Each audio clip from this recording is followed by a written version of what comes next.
فضیلت الشیخ قاری سجاد حافظہ اللہ تعالی، اسلامک اسکالر۔ بسم اللہ الرحمن الرحیم۔ مزدور کو اجرت نہ دینے کا انجام۔ مزدور کو مزدوری کب دینی چاہیے؟ مزدور سے کتنا کام لیا جا سکتا ہے؟ اسلام ایک ایسا دین ہے جس کے اندر ہر انسان کے حقوق محفوظ ہیں، چاہے وہ جس بھی شعبہ ہے زندگی سے تعلق رکھتا ہے۔ حتیٰ کہ ایک مزدور جس کو کام پہ رکھا جاتا ہے اس کے لیے بھی اسلام نے اصول وضع کیے ہیں کہ آپ نے مزدوری اپنی ایمانداری سے کرنی ہے، اور پھر جو کام پہ رکھ رہا ہے مالک، اس کے لیے اصول وضع کیے کہ آپ نے اس مزدور کی مزدوری اس کو پوری ادا کرنی ہے اور ٹائم پہ وقت پہ ادا کرنی ہے۔ انس بن مالک رضی اللہ تعالیٰ عنہ بیان فرماتے ہیں کہ نبی کریم صلی اللہ علیہ وسلم کا کیا طریقہ کار تھا؟ لا یظلم احدا اجرہ، کہ نبی مکرم صلی اللہ علیہ وسلم مزدور کی مزدوری کے معاملے میں ایک ذرہ برابر بھی ظلم نہیں کیا کرتے تھے، یعنی ایک ذرہ بھی اس کی مزدوری کھائی نہیں جاتی تھی۔ آپ آقا علیہ السلام کے ہاں پوری اس کو مزدوری اور وقت پہ ادا کی جاتی تھی۔ اچھا، یہ مزدوری دینی کب چاہیے؟ ہمارے ہاں تو یہ ہوتا ہے کہ پہلے بات کر لیتے ہیں، بھئی آپ کو اتنی مزدوری ملے گی، اس وقت دے دیں گے۔ جب کام ختم ہوتا ہے پھر ہیلے بہانے کرنے شروع کر دیتے ہیں، بھئی آج پیسے نہیں ہیں، کل لے لینا، پرسوں لے لینا۔ وہ بیچارہ کام کر کے چلا جاتا ہے اور اس کے بعد چکر پہ چکر لگا رہا ہوتا ہے اپنے پیسے لینے کے لیے۔ اس معاملے میں اسلام نے ہماری کیا رہنمائی کی ہے؟ ابن ماجہ کے اندر 2443 نمبر حدیث موجود ہے۔ نبی کریم صلی اللہ علیہ وسلم کا فرمان ہے، آت العجیر اجرہ قبل ان یجف عرقہ، کہ مزدور کی مزدوری اس کے پسینہ خشک ہونے سے پہلے تم نے ادا کرنی ہے۔ کیا مطلب؟ کہ اگر آپ نے مزدور کے ساتھ ایک دن کا طے کیا ہے، ہفتے کا طے کیا ہے، ایک مہینے کا طے کیا ہے، جیسے وہ لمٹ پوری ہوتی ہے آپ نے اس کی مزدوری کو فوری طور پہ ادا کرنا ہے۔ یہ نہیں ہونا چاہیے کہ ایک دن کا آپ نے طے کیا، طے تو 1000 کر لیا کہ آپ کو ایک دن کی 1000 روپے دیہڑی دی جائے گی، مزدوری دی جائے گی۔ جیسے ہی کام ختم ہوا آپ نے کہنا شروع کر دیا، نہیں بھائی چلو چھوڑ دو، 800 کر لو، 700 کر لو، 1000 کر لو، 900 کر لو۔ تو یہ اسلام کے اندر جائز نہیں ہے۔ اسلام اس بارے میں ہماری یہ تربیت نہیں کرتا۔ جو آپ نے مزدور کے ساتھ کام شروع کرنے سے پہلے طے کر لیا ہے وہ آپ نے اس کو ادا کرنا ہے، اور ادا کب کرنا ہے؟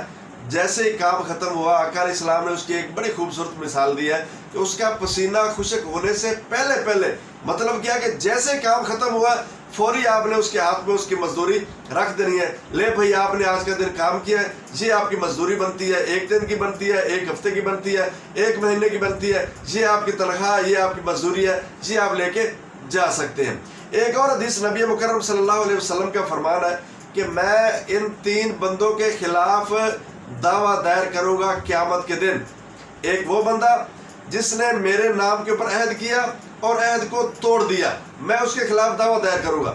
دوسرا وہ بندہ جس نے آزاد انسان کو بیچ کے اس کی قیمت کھائی۔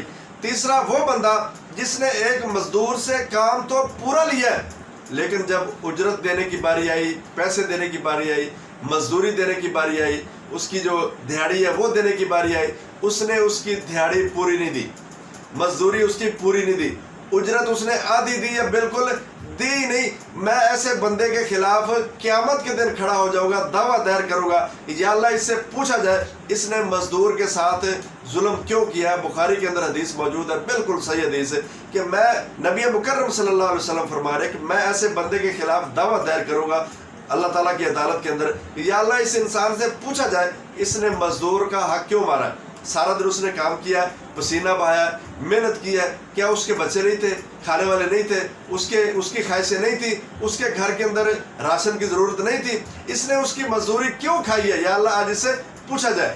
اچھا، مزدور سے کام کتنا لیا جا سکتا ہے؟ اس کے بارے میں بھی اسلام نے اصول وضع کیے ہیں کہ آپ مزدور سے اتنا کام لے سکتے ہیں جو اس کے بس میں ہے۔ یہ نہیں کہ آپ اس کے اوپر اتنا بوجھ ڈال دیں، اتنا کام اس کو دے دیں جو بیچارہ سارا دن کے اندر بھی، چاہے وہ 2 دن بھی لگا نہیں کر سکتا، تو آپ اس کو یہ کہہ دیں کہ آپ نے ایک دن کے اندر اتنا کام کرنا ہے، مزدوری ملے گی ورنہ نہیں ملے گی۔ نہیں، یہ ایک مزدور کے ساتھ ناانصافی ہوگی۔ اسلام کیا کہتا ہے؟ آپ نے اس کو مناسب کام دینا ہے جو صحیح معنوں میں مزدور کر سکتا ہے، اور پھر اس کے اندر مزدور کے لیے بھی اصول وضع کیے کہ آپ نے بھی صحیح ایمانداری کے ساتھ کام کرنا ہے، تاکہ جو مالک آپ کو مزدوری کے اوپر رکھ رہا ہے وہ بھی خوش ہو کہ میں اس مزدور کو لے کے آیا ہوں تو اس نے صحیح معنوں میں میرا کام کیا ہے۔ وہ خوش ہو کے آپ کو مزدوری دے گا، آپ نے خوش ہو کے اس کا کام کرنا ہے۔ تو یہ اسلام نے ایک مزدور کے لیے اور جو مالک ہے اس کے لیے اصول وضع کیا ہے کہ آپ نے ٹائم پہ اس کو مزدوری دینی ہے، اس کی مزدوری کھانی نہیں ہے۔ اگر کھاؤ گے تو آکر اسلام ہے آپ کے مقابلے میں اللہ کی عدالت کے اندر دعویٰ دائر کریں گے۔ پھر مزدور کے اتنا اس کو کام ذمہ لگانا ہے جو وہ ایک انسان ہونے کے ناطے کر سکتا ہے، جتنا ممکن ہے انسان کر سکتا ہے اتنا اس کے ذمہ لگایا جائے اور اس مزدور کو پھر اتنا کرنا چاہیے۔ تو یہ اصول ہے ایک مزدور کے لیے اور ایک مالک کے لیے جو مزدوری کے اوپر کسی انسان کو رکھ رہا ہے۔ اللہ تعالیٰ سے دعا ہے کہ اللہ تعالیٰ ہمیں صحیح معنوں میں عمل کی توفیق دے۔